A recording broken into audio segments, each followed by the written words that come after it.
Bom dia a todos os presentes.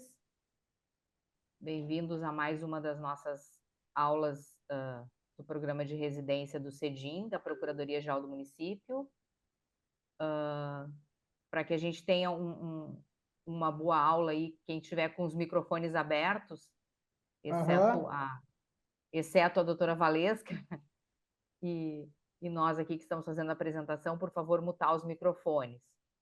Aos que não estão inscritos previamente, também colocar o seu nome completo no chat, tá? E se quiser colocar de qual cidade, né, está nos assistindo. E então, sejam bem-vindos a todos e um bom trabalho para todos nós. Eu vou apresentar a doutora Valesca Alvarenga, tá? Que é a nossa palestrante de hoje, que vai falar sobre violência contra a mulher. Ela é delegada de polícia do estado do Rio Grande do Sul, pós-graduada em Direito Penal e Processo Penal, graduada pela Faculdade de Direito de Ipatinga, em Minas Gerais, professora do curso de formação de agentes penitenciários do estado de Minas Gerais. Temos conosco a doutora Valesca Alvarenga, então, uma mineira que veio para cá exercer a sua função na Polícia Gaúcha. Então tá, seja bem-vinda, doutora Valesca, e está com a palavra. Muito obrigada pelo convite, agradeço imensamente. É um prazer tratar deste tema. Você já me apresentou muito bem, Valesca Alvarenga, vim residir aqui no Rio Grande do Sul e estou amando. Já faz 3 anos que estou aqui e não tenho vontade de voltar para Minas. Vou ficar quieta aqui por uns bons anos, se Deus quiser. Então, hoje o nosso tema é violência doméstica e familiar contra a mulher. Nós vamos tratar acerca da prevenção, que é o melhor dos cenários, né, pessoal? É evitar que a infração penal seja cometida, mas nós sabemos que enquanto em sociedade, enquanto seres humanos, é impossível a gente eliminar e extinguir completamente a prática de conduta delituosa. Então, né, a gente trabalha com a prevenção, mas também nós temos que trabalhar com a repressão, que é o momento no qual aquela infração penal já foi cometida. E eu atuo em Porto Alegre como plantonista da DEAN, que é a Delegacia Especializada no Atendimento à Mulher. Desde que tomei posse, há 2 anos aqui, eu estou somente nessa temática. Então, de lá para cá, eu tenho uma certa experiência nessa seara. E eu posso dizer a todos vocês que estão aqui que a gente tem algumas lendas, alguns conceitos que não são verdadeiros acerca da violência doméstica e familiar contra a mulher. E hoje eu quero tratar isso aqui com vocês, para que vocês saiam daqui hoje com um conhecimento mais aprofundado, com um esclarecimento melhor acerca da própria Lei Maria da Penha, que é a Lei 11.340 de 2006. E aí eu trouxe o material, eu não sei se esse material está aparecendo aí para vocês, ele está aparecendo aí para vocês na tela? Tá Está aparecendo. aparecendo, né? Então, eu trouxe esse material para a gente poder não se perder, para eu ter os tópicos certinho para tratar com vocês. Vocês poderão enviar as perguntas, tá bom? Que a gente vai responder. Então, é muito bem-vindo todo tipo de pergunta. E aí, a gente já vai começar com esse tema, né? Violência contra a mulher. E a primeira coisa que eu gostaria de frisar aqui, quem já é meu aluno já sabe, é que, gente, essa temática, né, da Lei Maria da Penha, a Lei 11.340 de 2006, que nós sabemos, né, que a Maria da Penha, né, Maria Fernandes da Penha, né, ela é uma nordestina, ela é uma farmacêutica que sofreu tentativa de feminicídio, ficou paraplégica, e seu marido, né, ele ficou ali impune muitos e muitos anos para o crime ser julgado, enfim. E o Brasil foi condenado é, internacionalmente, né, na Corte Interamericana de Direitos Humanos para que legislasse, para que tivesse uma legislação em prol da mulher. Então, a Lei Maria da Penha, ela já nasceu assim de uma imposição. Não foi o Congresso Nacional, não foi a Câmara dos Deputados, não foi o Senado Federal que amanheceu um belo dia e disse assim: olha, precisamos legislar, em favor das mulheres, precisamos proteger as mulheres. Não, gente. Então, essa lei, ela já nasce tipicamente no contexto do patriarcado, né? Foi necessário que houvesse uma condenação do Brasil no âmbito internacional para que o Brasil criasse, né, essa legislação para a proteção das mulheres. E hoje, a Lei 11.340 de 2006, conhecida como Lei Maria da Penha, uma lei que, diga-se de passagem, tem sido constantemente alterada, é considerada uma das 3 melhores leis de proteção à mulher no âmbito da violência doméstica do mundo. Uma das 3 melhores do mundo. E uma das mais conhecidas no Brasil. Foi feita uma pesquisa e de cada 10 pessoas, 9 já ouviram falar na Lei Maria da Penha. Então, é uma lei muito difundida. Nós temos, sim, muito o que comemorar com essa legislação. Realmente, ela é maravilhosa. Mas, infelizmente, nós sabemos que a implementação dessa lei ainda requer muito esforço, muito investimento. E, gente, assim, não se resume somente a um caso de polícia, tá? O combate à violência doméstica familiar contra a mulher, muito pelo contrário. É um tema que ele perpassa por todos os órgãos da sociedade, tanto o setor público quanto o setor privado, né? Polícia, investimento também nas questões de trabalho, saúde, lazer, para aquela mulher, né, se sentir empoderada, para que ela tenha o seu sustento. Então, não é só um caso de polícia, é muito mais profundo, né? Muito mais profundo do que isso. E aí a pergunta que não quer calar, né? Todo crime cometido contra a mulher, ele vai atrair a Lei Maria da Penha? O que vocês acham? Então, eu atuo numa delegacia especializada, né, especializada na violência doméstica e familiar contra a mulher. Será que qualquer crime contra a mulher, um homicídio, né, houve um homicídio, mataram uma mulher, foi encontrada uma mulher morta, necessariamente vai atrair a Lei Maria da Penha? Não. E aqui que muitas pessoas, inclusive do meio jurídico, se enganam.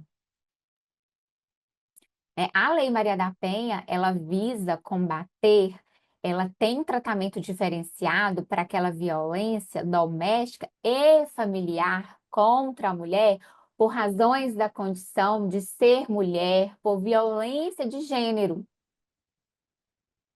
Aqui no Brasil, a gente tem essa aplicabilidade da lei restritiva, ao contrário de outros países, né? Se a gente for comparar, como a gente chama de direito comparado, na Argentina, por exemplo, é ampla. Qualquer crime contra a mulher atrai a aplicação da legislação própria. Aqui no Brasil, não.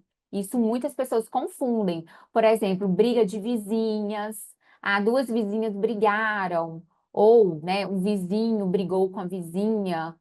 Então, tem que analisar a situação, tem que ser analisada a situação, porque nós seguimos o quê, gente? A legalidade, nós seguimos a legislação, tá? Então, como eu disse, não é porque uma mulher foi morta que vai atrair. Ah, professora, aí, né, não vai ser punido aquele homem. Não, não é isso. Vai ser sim julgado, né? Tribunal do júri e tudo, mas não vai ser feminicídio.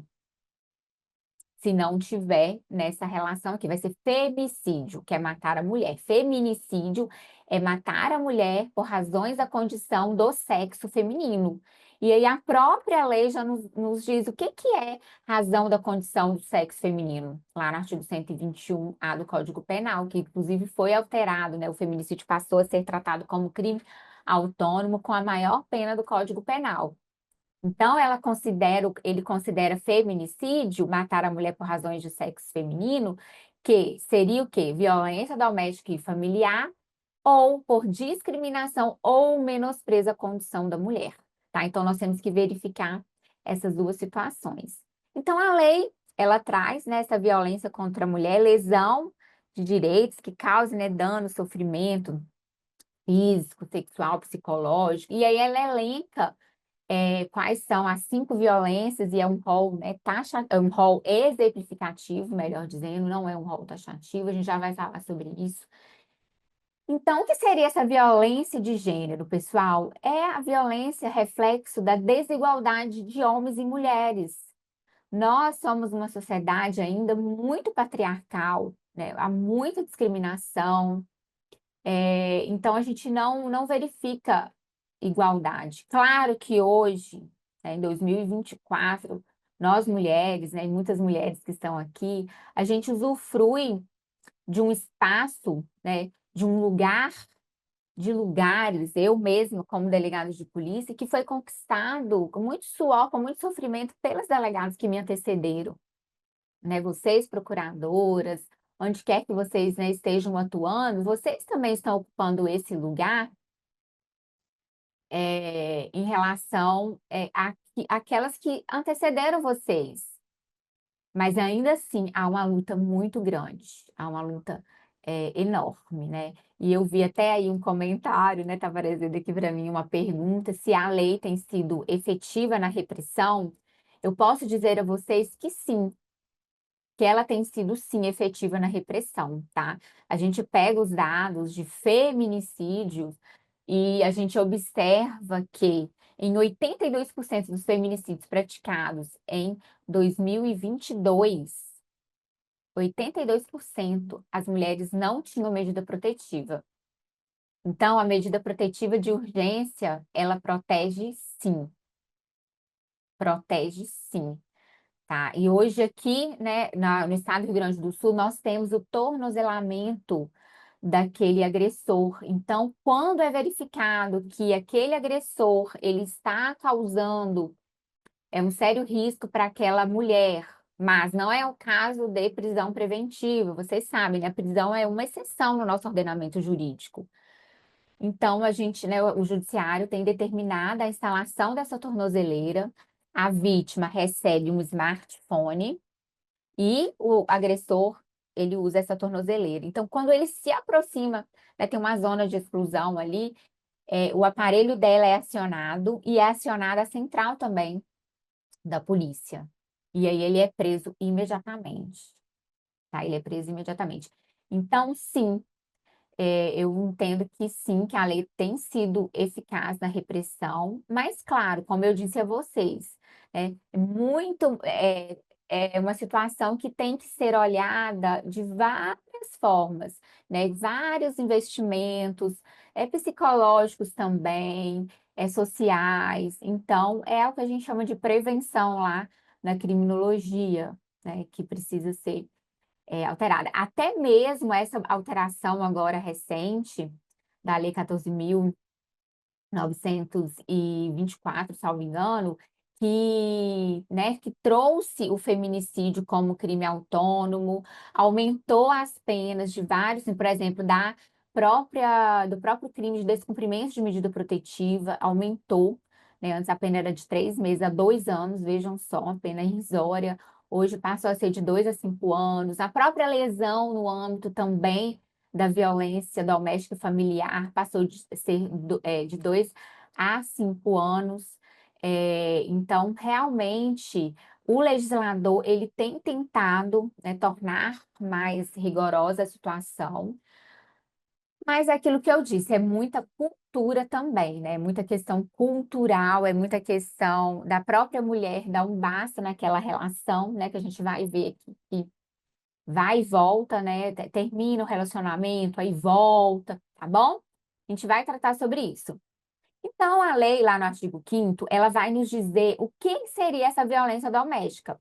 Lembra que eu disse para vocês? Gente, não é todo crime cometido contra a mulher que vai atrair a competência da Lei Maria da Penha. E você pode me perguntar, professora, mas e aí? O que significa atrair a Lei Maria da Penha? Gente, a Lei Maria da Penha ela não tipifica assim, condutas criminosas. Na verdade, ela traz sim o crime de descumprimento de medida protetiva, que a gente, né, até 2018 não tínhamos esse crime, então o homem que descumpria a medida, a gente ficava Essa é desobediência, que crime que é? Então, né, criaram esse crime lá no 24A, muito bem, né, muito bem. Pensou o legislador, ele fez, né, ele tomou uma decisão muito acertada.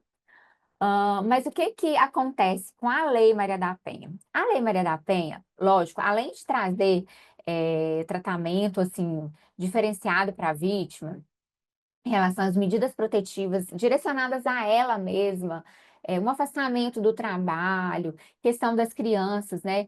A escola das crianças, né? Dela ter o direito das crianças mudarem de escola, irem mais próximo do novo domicílio delas, porque muitas vezes elas têm que mudar de endereço. No âmbito assim criminal, né? Porque ela é uma lei que trata da parte civil e também da parte criminal. No âmbito criminal, que é o nosso foco aqui hoje, o que que essa lei faz? Ela piora a situação do agressor. Então, ela trata este agressor dessa mulher no âmbito doméstico e familiar de forma mais rígida, entende? Então, assim, eu não vou poder aplicar os institutos despenalizadores da Lei 9.099, que é o Juizado Especial Criminal. Então, eu não vou poder ter transação, eu não vou poder ter suspensão condicional do processo, eu não vou poder ter aplicação de cesta básica, nem aplicação de multa. Aqui, né, no âmbito da violência doméstica familiar, eu não tenho TC, termo circunstanciado, eu tenho inquérito policial. Então, ele trata este agressor de uma forma mais rígida, de uma forma mais rigorosa, para quê? Para prevenir essa violência contra a mulher, tá? O Brasil, ele figurou, né, não sei agora a pesquisa deste ano, mas até ano passado ele estava, né, na lista dos 5 países no qual há o maior número de feminicídios. Este ano, graças a Deus, aqui no Rio Grande do Sul, a gente teve uma queda. Eu não trouxe os números atualizados para vocês, porque, enfim, eu não peguei esses números atualizados, eu não consegui, porque a gente faz esse balanço, mas do que eu tenho acompanhado, a gente tem tido uma queda mês a mês aqui no Rio Grande do Sul de feminicídio. Vamos ver, vamos fechar o balanço de 2024. Deus abençoe, né? A gente está faltando aí 2 meses, mas eu creio que vai ser bem menor do que o ano passado, tá? Beleza? Então, o artigo 5º da Lei 11.340, ele nos traz quais são as situações, né, nas quais a gente vai aplicar essa Lei Maria da Penha, que é uma lei que piora a situação ali daquele agressor. E aí, o que que ela nos diz, né? 3 situações que nós vamos ter que analisar, tá? Que a gente vai ter que analisar. Mas antes da gente analisar essa situação, eu queria que vocês refletissem comigo. Quem é a vítima aqui da violência doméstica familiar contra a mulher? Eu posso ter um homem como vítima? Posso aplicar a Lei Maria da Penha para um homem que chega lá na delegacia e me diz: delegada, a minha mulher me agrediu. Eu posso aplicar o rito aqui da Lei Maria da Penha para este homem? Gente, não, eu não posso. Eu não posso. A vítima aqui da violência doméstica contra a mulher é mulher. É mulher. E segundo o STJ, uma decisão do informativo 732 de 2022, também aplica-se a Lei Maria da Penha às mulheres trans, tá? As mulheres trans, tudo bem? E por que eu tô falando isso? Porque às vezes acontece de homem lá na delegacia querer ser atendido no rito da Lei Maria da Penha, e aí a gente explica para ele: olha, aqui o atendimento aqui é em relação à mulher vítima. E aí esse homem, ele fica sem poder registrar? É fato atípico ele ser agredido? Logicamente que não, pessoal. Ele tem que se dirigir a uma delegacia distrital, né? É uma delegacia que não é especializada para mulher, né? Vai lá, registra a ocorrência. Aí que está a diferença aqui, eu vou verticalizar um pouquinho.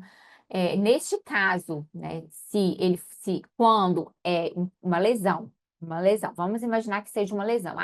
Ele ele arrastou a mulher, ela ficou arranhada, né? Tinha lesão visível, então nós vamos ficar na lesão corporal no âmbito da violência doméstica, do 129.13. E aí eu vou instaurar um inquérito policial, eu não vou aplicar nada em relação, não vou aplicar transação, não vou aplicar suspensão, nada. É a lesão, inquérito policial. Independe da representação, mesmo que a mulher não queira representar, é de ação penal pública incondicionada, a autoridade policial tem que instaurar, tem que autuar em flagrante, tá? E o contrário, ele sendo homem. E ele sendo homem. Já é totalmente o contrário, né? Aqui a pena contra a mulher de 2 a 5 anos, em relação ao homem seria de 3 meses a 1 ano, é pública condicionada, né? Lavra-se é um TC, não é um inquérito policial, né? Eu posso aplicar todos os institutos despenalizadores lá da 9.099. Vocês entenderem a diferença? Deu para entender, assim, bem é uma diferença muito grande aplicar a Lei Maria da Penha ou não, né? Pro agressor é muito mais rígido, as penalidades são muito maiores aqui, aplicando a Lei Maria da Penha, tá? Tudo bem? Certo? Então, vamos lá, mulher, minha vítima. E aí, essa violência ela vai ser praticada onde? No trabalho, colega de trabalho? Entre colegas de trabalho, eu vou aplicar a Lei Maria da Penha? Não, por quê? Aqui no inciso 1, né, essa violência ela vai ser praticada onde? No âmbito da violência doméstica. Então, são aquelas pessoas, né, aquele espaço de conversar, aquelas pessoas que convivem juntas, quer sejam parentes ou não, né? Aí a própria eleição, ela, inclusive, às vezes, esporadicamente agregadas.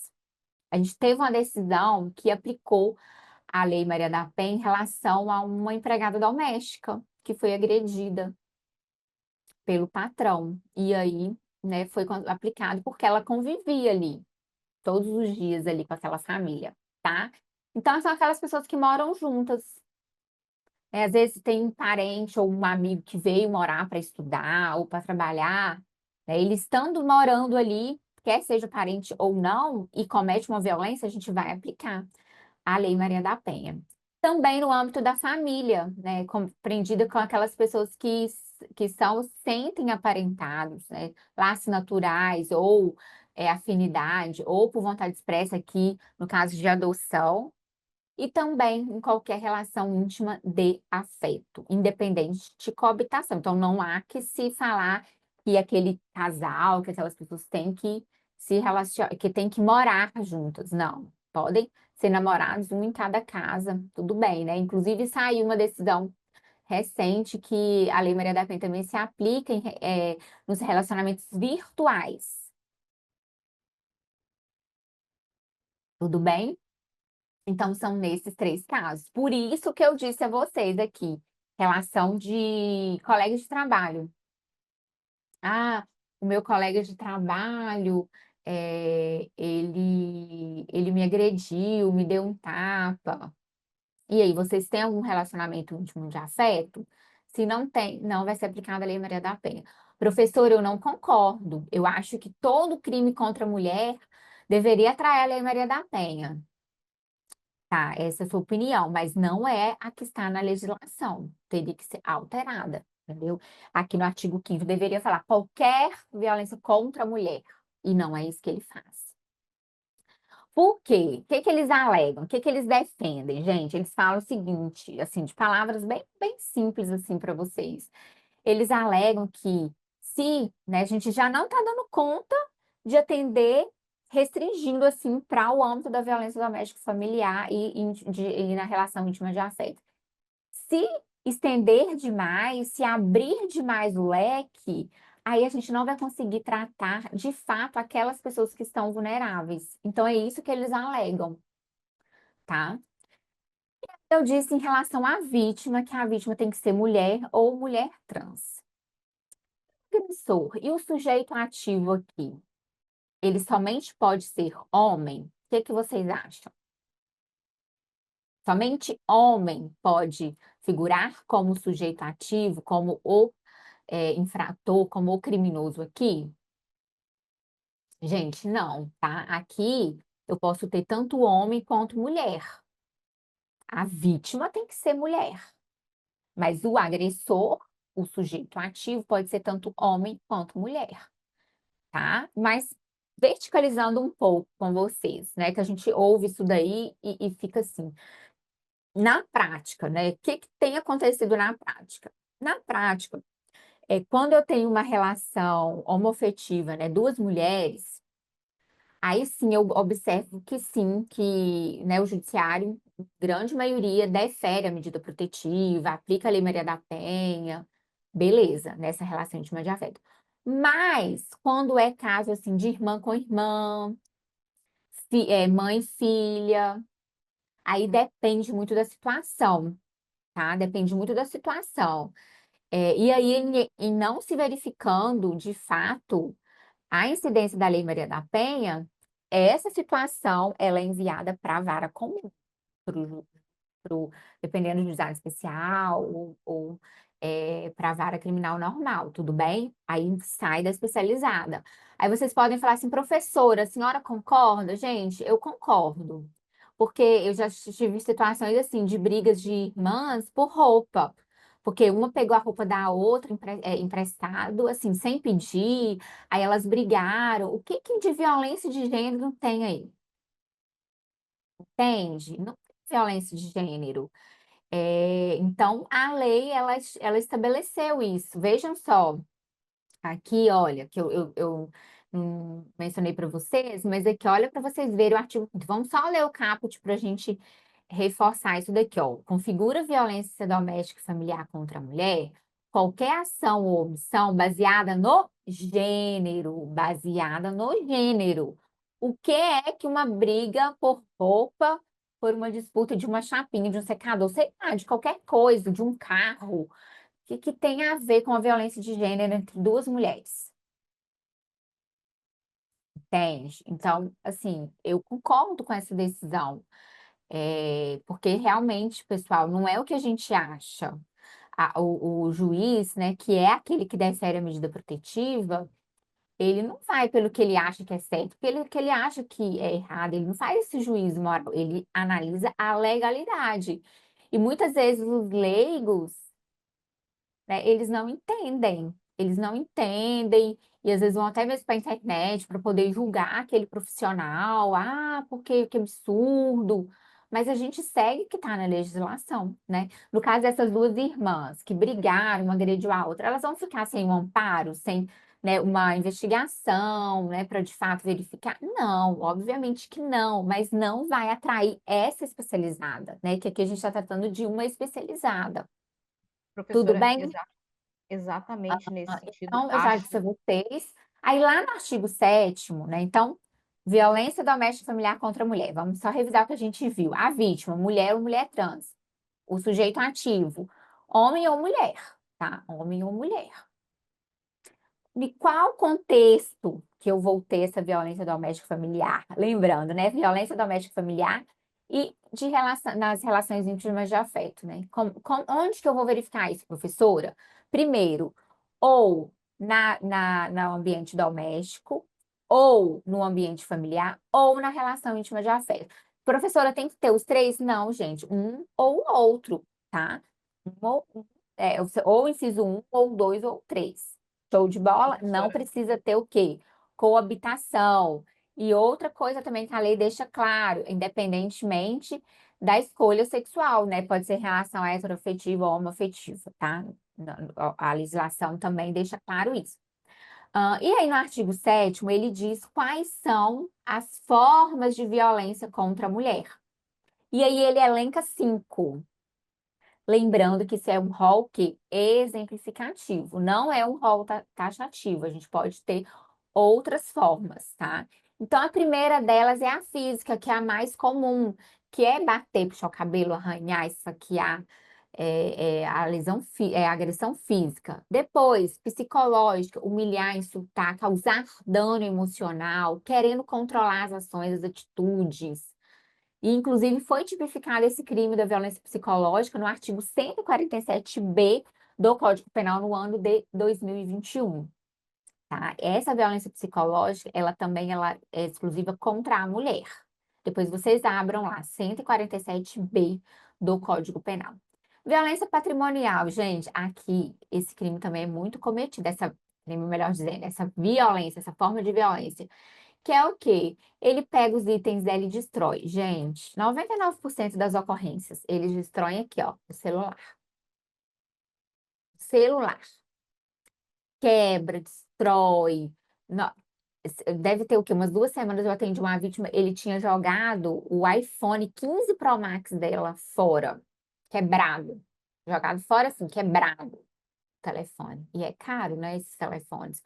Ela teve que ir lá e comprar outra, e voltou para ele, aí ele quebrou de novo. Aí ela comprou o 14, ele foi lá e quebrou o 14 de novo.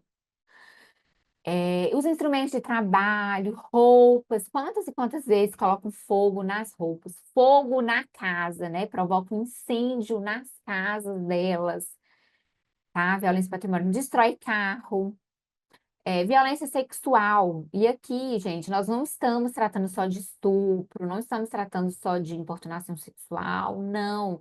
Aqui na violência sexual também é forçar o que é gravidez, impedir métodos contraceptivos, tá? E violência moral, que é a calúnia, injúria e difamação, tipificadas lá no Código Penal, né? No artigo 138, 139 e 140. Tá? São essas violências aqui que estão na lei. A gente pode exemplificar uma violência que não está aqui, a violência institucional, que foi aquilo que aconteceu com aquela vítima Mariana Ferrer, né? Também é uma forma de violência aqui. Gente, e aí eu trouxe aqui para vocês esse espiral da violência doméstica e familiar, tá? Este espiral, ou ciclo da violência, também algumas pessoas conhecem, sim, ele foi cobrado no Enem de 2020, salvo engano, ou 2021. Ele foi cobrado. E o que que é isso? Pesquisadores, né, chegaram a essa conclusão de que a violência doméstica e familiar contra a mulher, ela vive num ciclo.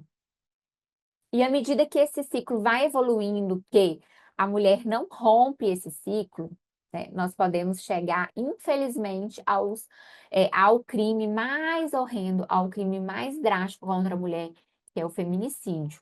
Então, a gente começa aqui na ponta, olha lá, com a lua de mel, que é aquele carinho, que é aquele amor, flores, beijos, palavras maravilhosas. Então, é o homem dos sonhos.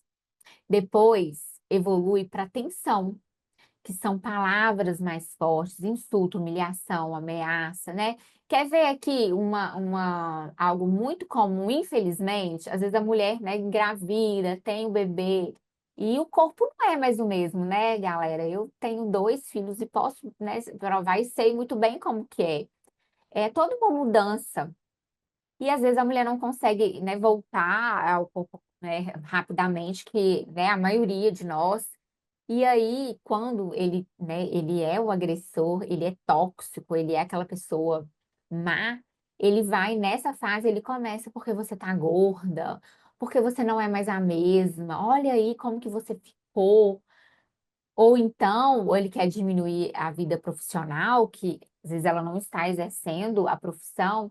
Você é uma imprestável, não faz nada, você não sabe nada, você é uma burra, você não. Gente, aqui eu não vou ficar dando exemplos, né? Muitos exemplos do que a gente vê no dia a dia, mas é isso. E aí, aqui nessa tensão, né, ele vai praticando o quê aqui? Violência psicológica, violência moral, né, chinelona, e vários outros nomes, né, aqueles insultos. E aí, gente? E aí, né? O que que acontece? Se não é rompida essa que geralmente não é, né? Porque não há aquela falácia assim, ele nunca me bateu, ele nunca me agrediu. Mas às vezes essa violência psicológica, essa violência moral, ela dói até mais que uma violência física. Porque é ali todos os dias e a pessoa vai, cada dia que passa, se sentindo pior. E aí, depois evolui para o quê? Aí já muda. Aí quem não batia, quem não agredia fisicamente, já começa a beliscar, arranhar, puxar o cabelo, apertar contra a parede, chutar, tá? E aí, ó, vendo que é uma espiral mesmo, aí ele faz essa agressão. Aí depois o que que ele faz? Pede perdão. Aí compra flores, chocolate, manda bilhete, me perdoa, não sei onde que eu tava com a cabeça, é porque eu bebi, é por isso, por aquilo e tal. Aí ela perdoa, ele vai mudar. Aí volta, ele, atenção de novo, começa a agredir, depois vai pra agressão, aí pede perdão, entendeu? Aí vai nesse ciclo, nesse espiral. Pede perdão, aí depois começa a insultar. E as agressões, elas vão progredindo. O que começa com um tapinha, que também já não é certo, né? De forma nenhuma. Depois empurrão, beliscão, facada, e aí, infelizmente, chega na morte dessa vítima, tá? Então, foi feito esse estudo. E quando do meu atendimento às vítimas, eu alerto elas para isso. Eu falo, olha, muito provavelmente esse homem ele vai te pedir perdão, ele vai te falar que não vai fazer isso mais. E aí, se você aceitar, né, a tendência é de piorar. Então, gente, muitas vezes nós atendemos lá mulheres que têm vários registros policiais, que aquele homem às vezes foi preso, já teve medida protetiva e ela pediu para tirar. E aí? E aí ela volta para ele e fica nesse espiral. Eu tenho muita empatia. Eu posso dizer isso sem hipocrisia nenhuma para vocês. Quem trabalha comigo sabe. Eu não estou aqui fazendo, professora, tá. Não. Eu sou bem sincera. Eu tenho muita empatia por esse tipo de vítima. Eu não julgo, eu não ponto o dedo. Mas você também está merecendo. Para que que você foi voltar? Não. Por quê? Porque o conhecimento, né, ele nos liberta de preconceitos, o conhecimento, ele nos capacita a desempenhar melhor o nosso trabalho. E, gente, essa mulher que ela tá presa aqui, nesse espiral, que ela tá presa aqui nesse ciclo, vocês acham que é porque ela quer? Não, gente, não é. Ninguém gosta de apanhar, fulano gosta de apanhar. Fulano gosta, nossa, nossa, aquela mulher ali ama um bandido, gosta de sofrer. Gente, ninguém gosta de sofrer, ninguém gosta de apanhar. São as prisões, as amarras emocionais. Muitas vezes é emocional, a dependência. Este homem diz para ela, ó, o tempo inteiro, você não vai ser nada, você não vai arranjar ninguém, ninguém vai te querer, só eu vou te querer, você é feio. A pessoa, né? Aí ela fica com aquele dano emocional, com aquela baixa autoestima, que ela não tem força para se desvencilhar daquela relação. Por isso, eu tenho muita empatia, não julgo. Eu aconselho, né? Às vezes eu falo assim, olha, que eu não estou falando nem como delegada de polícia, porque como delegada, todas as vezes que você vier aqui, eu vou te atender, vou te ajudar. Mas como mulher, eu te falo, rompe esse ciclo, rompe essa relação, porque isso não vai caminhar para situações boas, é só o final é só, infelizmente, né? Não há mudança. Nesses homens, nesses tipos, né, de agressores, não, a gente não vê mudança, tá? Então, essa mulher vítima dessa violência, ela tem direito. Né? Ela tem direito de ser atendida preferencialmente por mulher, tá? Aí, gente, é preferencialmente. Por que que não é obrigatoriamente? Porque às vezes não vai ter mulher policial ali para fazer esse atendimento, né? A gente tem homens também na polícia. E às vezes é Professora, muito pro. Oi, pode. nesse sentido, tem uma pergunta aqui, uma participação que é exatamente nesse sentido. Por que a Delegacia da Mulher não tem infraestrutura adequada para acolher as vítimas, permitindo que sejam atendidas por homens? Muitas mulheres desistem de registrar ocorrência devido à demora e à falta de ambiente acolhedor. Uhum. Pois é, isso é o que eu disse a vocês. Precisa de um investimento, né, maior por parte do Estado, sim. Né? A gente precisaria de mais policiais, muito mais, gente, muito mais. A demanda é imensa. E realmente a gente não tem condição assim, de termos somente mulheres, né? Somente mulheres ali ainda, né? Ainda. Então, sim, se eu falar aqui para vocês, não, nossa estrutura é maravilhosa, nós temos todos os policiais possíveis, não. Não, precisamos sim de mais policiais. Tem, né, foi feito, né, ao longo dos anos o investimento, sim. Eu vou mostrar para vocês a criação da Sala das Margaridas. Por exemplo, em Porto Alegre, né, é a única cidade do estado que tem uma DEAN 24 horas. A nossa delegacia funciona, gente, 24 horas, tá? 24 horas. Mas assim, aí o que que acontece? Não é defendendo, mas o que que eu vou falar para vocês? O seguinte, já teve situações de eu estar ali com 6, 7, 8 guarnições da Brigada Militar apresentando conduzidos. O que que são os conduzidos lá do 302 do CPP? São aqueles que foram pegos em flagrante agredindo uma mulher. Então, visualize comigo, eu estou com 8 guarnições lá. E aí eu tenho que o quê? A autoridade policial que vai analisar se autua ou não em flagrante, né? A Brigada Militar conduz, mas quem vai autuar ou não é a autoridade policial. Então, com 8 conduzidos ali, né? 8 pessoas ali, 8 presos ali precisando do procedimento, a gente tem que ouvir o condutor. Então, às vezes, aquelas ocorrências que a gente chama de simples, né, que aquela vítima acessa ali, sem aquele conduzido, às vezes tem que esperar pela situação desses 8 presos, ou desse preso que está ali, entendeu? Por isso que, às vezes, há essa demora, né, do atendimento, quando ocorre isso. Enfim, mas, assim, o governo, né, está ciente, né, ele anunciou, não sei se vocês viram, né, ele anunciou que a autorização do concurso para a segurança pública, 2.800 vagas da segurança pública. Então, realmente é um setor, gente, que sempre está precisando de pessoas, de recursos humanos, tá? Eu vi que uma pessoa pediu ali para falar da dependência emocional.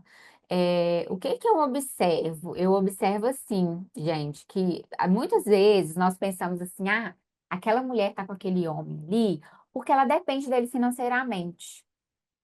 Tá, isso acontece muito. Depende dele financeiramente, tem muitos filhos, não tem para onde ir, não tem parentes próximos. Mas vocês sabiam que existe também muita violência, a dependência emocional? O que que é a dependência emocional? Aquela mulher, ela imagina, porque foi ali, né, levada a acreditar, o agressor, ele já faz de propósito.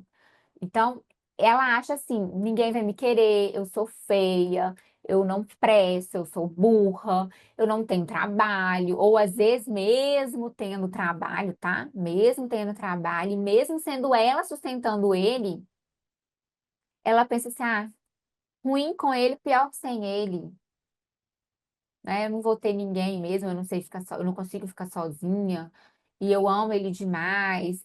Então, assim, eu não sou, obviamente, né, uma psicóloga. Eu acho que uma psicóloga teria melhor condição de tratar sobre este assunto, mas eu vejo isso, que sabe aquela droga, aquele vício que faz mal, mas que a pessoa não consegue largar porque acha que não vai ter força? É exatamente isso que eu vejo, tá? Eu vejo assim.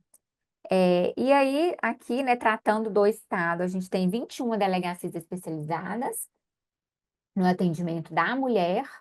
Aqui estão as cidades, tá? Vou passar aqui para a gente conseguir ver tudo. E o que que as providências que eu tenho que tomar, que a autoridade policial tem que tomar no caso de violência doméstica familiar contra a mulher? Então, tem que garantir a proteção policial, encaminhar aquela mulher para o hospital, ou se houve violência sexual, né, para também fazer a profilaxia, né, o atendimento necessário para evitar doenças, enfim. Fornecer transporte para a vítima e seus dependentes para abrigo. Nós temos abrigo em Porto Alegre, graças a Deus, é uma rede que funciona bem. Então, muitas mulheres, gente, elas saem com a roupa do corpo de casa e não tem para onde ir. E aí nós temos esses abrigos, né, que obviamente o endereço deles é sigiloso, a gente não pode passar o endereço deles, somente a polícia tem conhecimento, né, o setor ali da prefeitura, né, também tem, então não é de conhecimento da população, mas nós temos esses abrigos para essas mulheres. Também a gente garante, né, o acompanhamento dessas mulheres para retirar os pertences, porque muitas vezes esses homens eles não permitem que elas saiam com nada de casa, elas saem literalmente com a roupa do corpo. Tá? Também é uma diligência que a lei incentiva e a lei determina. Informar os direitos que ela tem também. Nós também representamos pela prisão preventiva, então, quando da lavratura do auto de prisão em flagrante, vocês sabem que nós temos 3 prisões cautelares no Brasil. A prisão em flagrante, que, segundo o NUT, nem seria cautelar, seria pré-cautelar, a prisão preventiva e a temporária. Então, quando do flagrante, se a autoridade policial observa que aquele homem pode colocar em risco a vida daquela mulher, aí eu analiso os antecedentes policiais, analiso uma série de situações, a gente representa pela prisão preventiva, tá? Que é aquela prisão que nem não tem o prazo determinado, tá? Uma outra situação que eu trouxe para vocês também, com a Lei 14.149 de 2001, foi criado o Formulário Nacional de Avaliação de Risco, o famoso FONAR. Então, quando o atendimento daquela mulher ali na delegacia, ela preenche esse formulário e ali ela nos informa, né, uma série de relatos, se já foi agredida, como, se ele já falou em suicídio, enfim, uma série de perguntas dos filhos. Então, ali a gente consegue, com esse formulário, medir, né, o grau de risco que aquela mulher está correndo e a gente encaminha também esse formulário para o Poder Judiciário. Então, né, a função desse FONAR é mapear a situação da vítima, do agressor e fatores que anunciam risco à mulher. Vocês sabiam que foi feita uma pesquisa, gente, na Europa, agora eu me esqueci o país, e nessa pesquisa, acho que foi na Austrália, demonstrou que o fato do agressor dizer que vai suicidar-se, né? Aí eu te mato e depois me mato, é um sinal de alerta para o feminicídio. É um sinal de alerta. Então, eles identificaram isso nas pesquisas, né? Então, a gente fica muito atento nessas, né, todas as situações, mas nessa também, em especial. Então, ali, né, como é que é o atendimento da mulher? A gente faz uma triagem. Nós temos ali um serviço social bem legal, né? Bem legal ali, bem profissional mesmo na DEAN. Né, você tem que encaminhar para um abrigo, se, enfim, tudo que aquela vítima está precisando ali. Obviamente, né, a polícia conta com a parceria da prefeitura, nestes casos. E aí encaminha para exame, encaminha para serviço né, de saúde especializado de violência sexual, abrigo, Defensoria Pública também é nossa parceira, né, faz um trabalho brilhante ali também na DEAN, ele tem um núcleo deles ali para atender as vítimas, tá? Não para atender os agressores, para atender as vítimas. E o Centro de Referência Mulher, tá? E a vítima requerendo essa medida protetiva, a gente encaminha, gente, ó, imediatamente, né? Apesar da lei nos dar 48 horas, a gente encaminha no mesmo dia ali para o Poder Judiciário deferir ou não, vai ser com o juiz. E a gente instaura inquérito, investiga e conclui, né, o inquérito e remete para o juizado especializado lá, né, juizado da Vara de Violência Doméstica. E aqui são aqui é a sala das margaridas, né? Olha que são lindas, salas reservadas ao atendimento da mulher, criadas especificamente para ser um ambiente mais aconchegante, né? São cores propriamente estudadas para trazer aquela tranquilidade ali para aquela mulher. Temos também a delegacia online, a mulher, ela pode, ela se quiser, ela não precisa ir à delegacia, ela pode registrar aqui online. Inclusive, gente, eu super incentivo, porque lembra que eu disse para vocês aquela situação? Aí eu tinha 8 conduzidos lá, e às vezes a vítima tem que ficar esperando. Aqui na delegacia online é muito bom, porque essa ocorrência aqui a gente analisa, tá? Não fica lá no sistema, não. A gente analisa, verifica e determina, né? As diligências que devem ser feitas, instaura o inquérito, chama o agressor.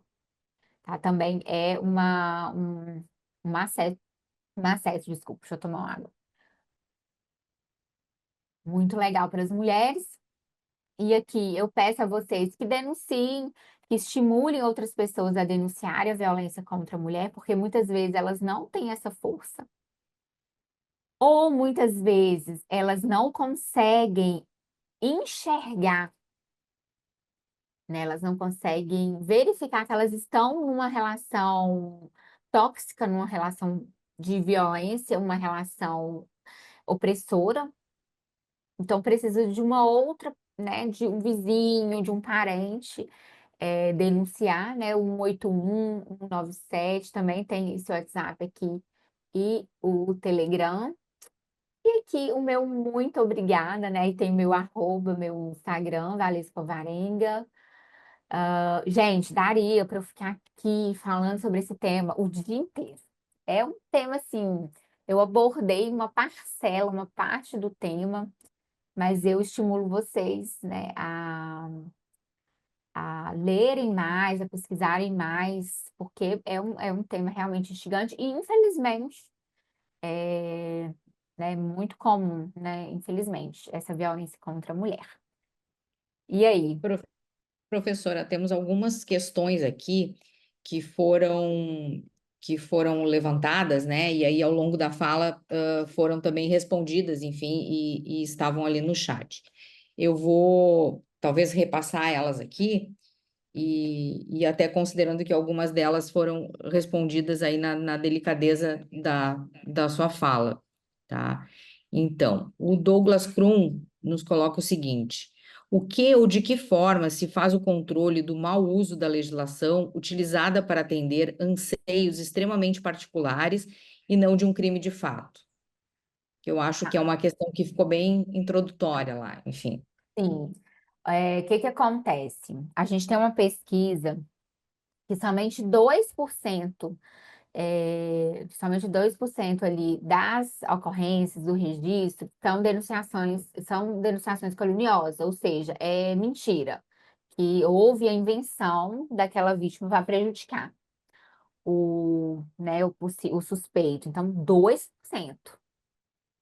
Então, assim, é ínfimo esse número. Existem essas pessoas, essas mulheres que às vezes inventam que o crime ocorreu para prejudicar aquele homem? Existe. Infelizmente existe. E aí, o que que a gente faz? A polícia aqui, né? Eu costumo dizer assim, a polícia é otária? Não, gente. Não é porque é uma mulher que chega lá relatando que nós vamos falar assim, fechar o olho e falar assim, ah, então tá condenado já, pronto, acabou. Na verdade, condenado é o Poder Judiciário, né? Vocês entenderam, tá indiciado e pronto, a gente não vai vigiar. Não. A gente ouve, analisa se há alguma inconsistência, a gente investiga, tá? Não é assim, ah, não, agora é delegado da mulher, o que eu chegar lá falando, vão acreditar, né? Não vão nem investigar. Não, tá? Não é presunção aí absoluta, não. Nós investigamos e se constatado que realmente houve uma denunciação caluniosa, a gente, né, instaura o inquérito contra ela por denunciação caluniosa, tá bom? Nessa mesma linha, a gente tem uma outra colocação, pergunta do Juarez Costa, que diz o seguinte: concordo plenamente que muitas mulheres são realmente vítimas das agressões e outros crimes cometidos por seus parceiros, mas também existem casos de mulheres que se aproveitam da lei para afastar os seus parceiros através de denunciação caluniosa, né, que acaba de ser apontado, com a finalidade de obter bens de seus parceiros que, por exemplo, compraram bens imóveis e outras questões.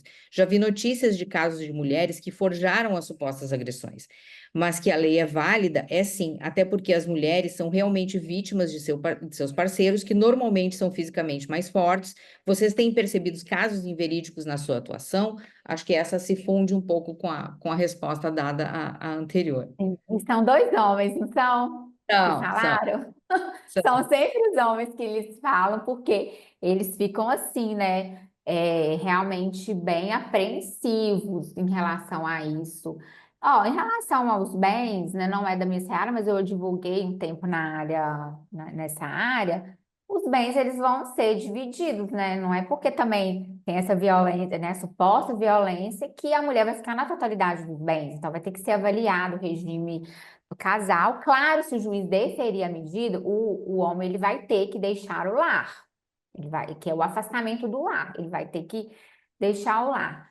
Mas, né, tirando essa situação dos bens de cena, fica tranquilo, sabe? Eu acho assim, que quando é falso, quando não tem consistência aquela alegação, o homem, ele consegue provar, né? Ele consegue provar. Claro que ele vai ter o quê, gente? Trabalho, né? Ele vai ter que contratar advogado, vai passar trabalho. Então, a minha dica é: analise bem com quem vocês vão se relacionar. E aqui eu falo tanto para homem quanto para mulher. E no primeiro sinal, viu que aquela pessoa, não é mesmo, Simone, viu que aquela pessoa é desequilibrada, que aquela pessoa não tá. Gente, encerra o relacionamento, né? Interrompe o relacionamento. O que eu vejo lá na delegacia, e eu falo em relação aos homens, quando eu vou interrogá-los, eles começam, porque essa mulher é doida, porque não sei o que lá, e começa a falar mal da mulher, que a mulher é isso, que a mulher é aquilo. Eu falei, engraçado, né? A mulher é tão doida, não presta, só tá com ela há 10 anos, 15 anos, 20 anos. Então, assim, a pessoa tem que analisar, tá bom? E a gente tem mais algumas participações enfim, nossas residentes que trabalhou como voluntária, a Cristiane Salvá trabalhou como voluntária na Promotoria de Justiça Especializada no Combate à Violência Doméstica e Familiar contra a Mulher. Na época, com a promotora Ivana Bataglin, eu percebi o quanto era difícil o agressor cumprir as medidas protetivas. Quais medidas efetivas, hoje em dia, para que o agressor cumpra a lei, essa vítima se sinta realmente protegida? Aí tem outras que se fundem, vou passar. Gostaria de saber Sim. como a Polícia Civil enfrenta os desafios estruturais do machismo dentro das próprias instituições ao lidar com casos de violência contra as mulheres. Alguma capacitação continuada para os agentes da segurança sobre questões de gênero e interseccionalidade? Essa é da Aline Altenhofen. E a Camila Klaus Lima diz: eu fiz residência no MPRS na Promotoria de Violência Doméstica e recentemente houve uma alteração da Lei 11.340 no que se refere ao sigilo do nome da vítima nos processos em que se apuram crimes praticados nessa seara, tendo em vista que deste inquérito policial a indicação no nome da o inquérito policial a indicação do nome da vítima, que fica vinculado eletronicamente ao processo gerado com a denúncia, como essa mudança da lei é aplicada? Até a época que eu fiz residência, lá não estava muito claro isso. E, por último, a Jaqueline Vargas, que diz: eu trabalhei na Defensoria Pública Especializada no atendimento de vítima de violência doméstica e percebi que muitas mulheres acabavam desistindo da medida, seja por dependência emocional, insatisfação, embora exista o projeto Borboleta e não existe um acolhimento digno e o devido acompanhamento psicológico. Foi uma experiência muito triste, ainda falta muito investimento nessa área. Essas são as participações. A Cristiane trabalhou com a Ivana Bataglin, a doutora Ivana, que é a coordenadora hoje do Ministério Público nesse enfrentamento de violência, maravilhosa. Eu participei de uma entrevista com ela, realmente um espetáculo. Ela é assim, nossa, ela tem muita competência para tratar desse tema. Gente, em relação à medida protetiva, hoje, o que que eu vejo assim, que funciona muito bem? Primeiro, a própria prisão, né? Então, o homem que descumpre a medida protetiva, ele é preso em flagrante, ele é preso em flagrante, então não tem conversa. A autoridade policial não pode arbitrar a fiança nesse caso, somente o juiz, e muito provavelmente ele fica preso. Eu geralmente peço a preventiva no descumprimento.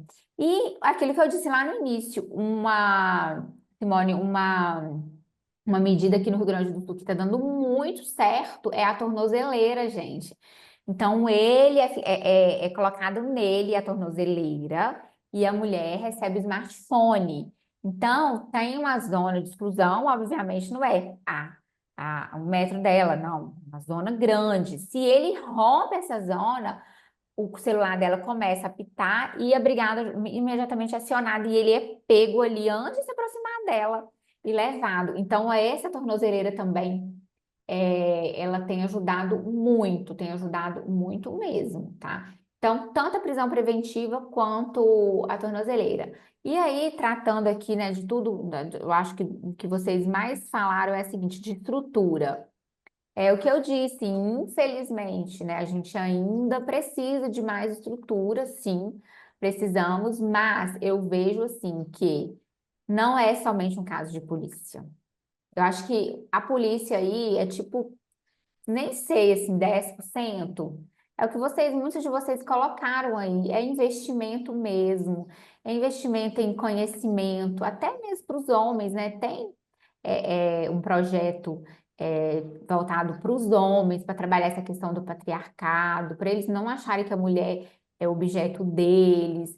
Então, eu, né, quando eu era titular lá em Bagé, eu fazia muita palestra, até mesmo em Porto Alegre, quando eu estava como adjunta, eu fazia muita palestra em escolas, para crianças, adolescentes, para que eles já cresçam tendo essa consciência de que a mulher não é objeto deles. Então, gente, é um papel de todos nós que estamos aqui, de todos nós termos essa consciência, né? E a polícia, a gente tem cursos, temos reciclagens, a titular lá da delegacia, né? A delegada Cristiane Pires Ramos, ela faz esse trabalho maravilhoso lá na academia de polícia, nossa academia, de trabalhar com esse tema. E nós aqui, todos nós, eu convido que nós sejamos multiplicadores deste conhecimento no seguinte sentido: toda vez que a gente ouvir uma piada machista, toda vez que a gente ouvir, né, gosta de apanhar, que mulher, olha, foi promovida, tenho certeza, se envolveu com o chefe, sabe esse tipo de coisa? Que nós possamos falar com essa pessoa, olha, não é bem assim, né? Você está sendo machista. Eu falo, eu não, sabe, assim, nossa, é chato. Não, gente, nós temos que educar. E eu tenho 2 meninos. Eu tenho 2 meninos. E eu brinco que o meu menino, o mais novo, caçula, ele demonstra, assim, umas coisas, não sei de onde que ele tirou, assim, ele tem uns ciúmes, ele demonstra mais ciúmes que o mais velho, tem ciúmes de mim e tal. E aí eu tenho que trabalhar isso nele, meu filho, não é assim, né? Enfim, que sejamos, né, essas pessoas, não só o Estado, nós, enquanto cidadãos, enquanto, né, mulheres e homens, que a gente possa, né, replicar isso, né, Simone? Não, acho que eu me sinto extremamente, como é que eu vou dizer, parceira dessas falas, né? Tenho também um marido que é advogado criminalista e que, embora a gente tenha toda a compreensão da questão técnica de todos têm o direito à defesa, a gente faz um trabalho em parceria em muitos casos e houve casos em que eu tenho orgulho de dizer que talvez pela educação doméstica, essa que vem se tratando em casa, ele renunciou. E isso é uma questão que não é econômica, é uma questão de princípios. Todos têm direito à defesa e de qualquer forma, eu acredito nisso, é um princípio do direito, né? Mas algumas coisas extrapolam e eu acho que o meu trabalho de formiguinha de mulher é dentro de casa também, né? A piada machista, essas questões aí que avançam, acho que na nossa sociedade com a violência de gênero, né? Na política, no lar, na rua, na escola, enfim, em todos os lugares. Mas a gente aqui, acho que se sente extremamente agradecido, né? Foi uma aula muito, muito didática, né? Acho que nos esclarece muitas questões até da aplicabilidade da própria lei em si, ou enfim, das medidas que estão sendo tomadas e do quanto a nossa Polícia Civil e as delegadas, né, que representam essa defesa aí das mulheres estão preparadas, né? Acho que isso é um conjunto, é um trabalho de todos. E acho que a gente aqui fica agradecido e até uma próxima oportunidade. Se Muito alguém tem... obrigada. Muito obrigada, gente. Eu fico emocionada. Eu amo falar sobre isso. Muito obrigada pela presença. Obrigada pelo convite. Então tá, um abraço, bom dia a todos.